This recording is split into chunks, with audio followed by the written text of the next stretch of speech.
Hey guys, I just want to talk about bread today.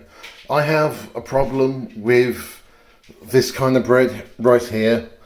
This is the kind of bread that you find on the supermarket shelves. It's long life. It's in a single packet. It's been manufactured, and between getting from the factory to you, it could be a couple of weeks. You find the same kind of bread in vending machines, with food in, you're at office, there's no canteen, the shops are too far, you're pressurised not to go to have a lunch at the office, so you go to a vending machine and you get something that resembles a sandwich, and it has this with something in between it, like egg mayo, tuna, salad, whatever, and yeah, it's not so much the contents, but it's the bread itself. In order to be a long life bit of bread, it has to have something in it to stop it going off. Quite often, not all brands, but quite often, they have things like disinfectant in to stop it going off. And most breads have salt as well, quite a bit of salt. And that's as a preservative and a flavouring. Not to mention sugar, which if you were to make bread at your home or buy some fresh sourdough like this has far less sugar in it because it's part of the manufacturing process and also for taste. And you buy bread. And whether it's from a vending machine or from a big packet, you don't really understand how much calorific value the bread has. Pretty much everything has preservatives in nowadays. Even milk and cheese, but it's the hidden energy. You don't naturally expect bread to have sugar in.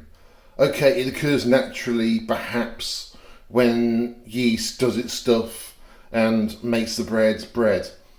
But, putting in sugar, like bleach sugar, baking sugar, into bread, you don't associate that. You associate fresh flour and water and a bit of yeast with bread. And for people that are trying to lose weight, it's a real issue. And I've heard stories of people who, not obese, but they need to lose a bit of weight, and all they've done is they've stopped eating bread in their diet. They've kept on drinking the tea, the coffee, and having a bit of chocolate even. But all they've done is they've moved on to salad or just set the contents of the sandwich and not the bread itself. And over a couple of months, they've lost enough weight to stop dieting. And for someone big like us, the term hot buttery toast comes to mind. Cold winter's day, some people might suffer from sleep insomnia. Not myself, but I've heard people getting up 2 o'clock in the morning, they're bored, and they haven't got much in the fridge. They've got butter, they've got bread, and the tastiest thing they've got is to do some hot buttery toast. You've got salt in the bread, and quite often butter itself has salt in it as well. And it makes something nice and tasty on a cold winter's night when no one else is around.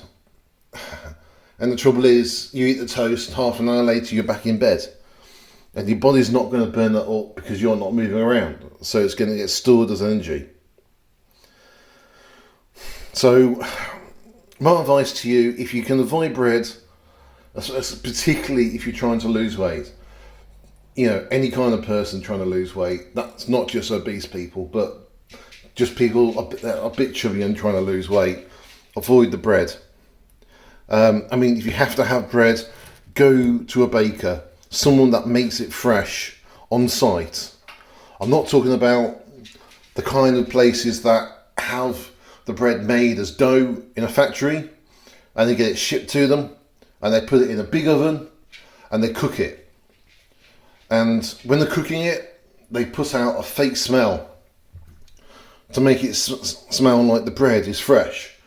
And this is called, well, it's an aroma basically. I don't want to mention the brand names, but I used to work for a company doing their marketing, and they used to sell scents.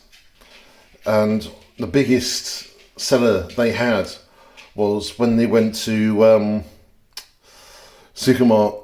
What they sold to supermarkets was a fake bread smell, because pre-manufactured bread doesn't have that much of a fresh doughy smell, you know, that gets your nose excited. And so they had to put a fake smell out. It's like a fake perfume, fooling your brain to make think that the bread is fresh. And you know, it increased sales a lot, but in reality, it's, even if it's dough and cooked on site, it's still processed food. It's still manufactured, and it contains stuff that you don't really want in your system. Yeah, so let me know what you think, guys. Am I right? Please remember to like and subscribe.